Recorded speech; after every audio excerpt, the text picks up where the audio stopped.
Ninawasalimu katika jina la Yesu, majeshi. Kwa majina naitwa Askofu Baraka Thomas Tege, mkuu wa utawala na fedha wa kanisa la Glory of Christ Tanzania Church, Ufufuo na Uzima.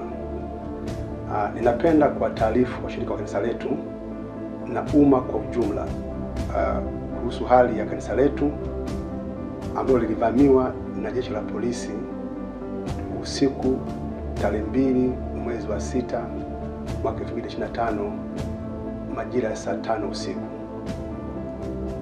Tangu wakati huo mpaka leo, majengo ya makanisa yetu yote nchi nzima pamoja na mali ambazo ziko ndani yake vimekuwa chini ya ulinzi na usimamizi wa jeshi la polisi.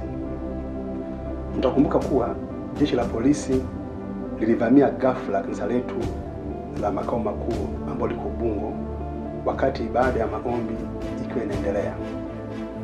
Taarifa muhimu ni kwamba hakukuwa na makabiliano rasmi kati ya uongozi wa kanisa na jeshi la polisi wakati wa tukio hilo.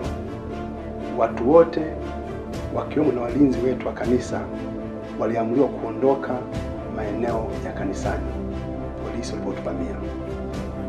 Tunapenda kufafanua kuwa mali zote za kanisa ambazo ziko ndani ya majengo yetu kama vile vyombo vya muziki yani PA system, vifaa vya ofisini kama kompyuta, fedha sadaka ambazo zilikuwa zinapelekwa benki, vifaa vya media, mashine za machapisho na mali nyinginezo zote sasa viko chini ya usimamizi wa polisi. Polisi walivunja kufuli zetu za mlangoni na kuweka kufuli zao. Kwa hiyo kuingia na kutoka katika maeneo ya kumbi za ibada, ofisi zote na maeneo yote ya majengo ya kanisa bila kikomo.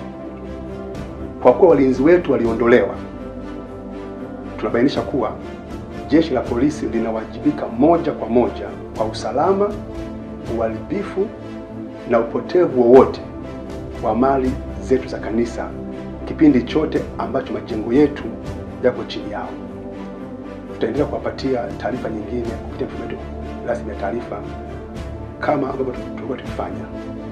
Mungu awabariki sana. Asante.